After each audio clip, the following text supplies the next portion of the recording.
Jack was, to put it mildly, a naughty child. He was always getting into trouble, testing the limits of what he could get away with.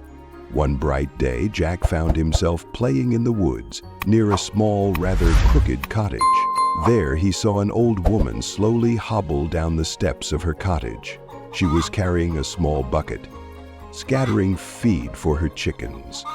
Jack, with his usual lack of thought, decided that those chickens looked like they might be fun to play with. And so, Jack picked up not one, not two, but 3 of those unsuspecting chickens and ran away as fast as his legs could carry him.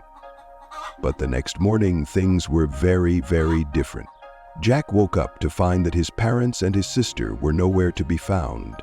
Instead, sitting on the chairs around the dining table were the 3 chickens he had stolen the day before. 2 days passed, and still his parents didn't come home. Jack was now truly scared. He started to cry, big salty tears falling down his cheeks.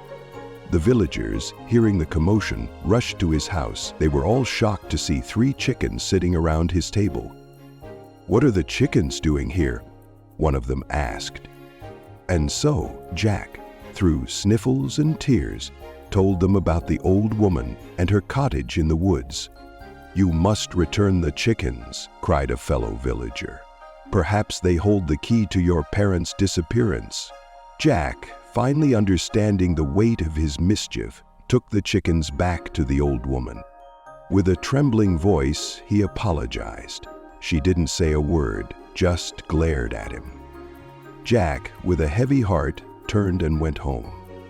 When he arrived, his mother said, "Where were you? We've been waiting for you." It was as if nothing strange had happened at all. Jack never saw the cottage or the old woman again. But often, as he grew older, he wondered if he had met a witch that day in the woods. And sometimes, he thought he could hear the faint clucking of chickens in the wind.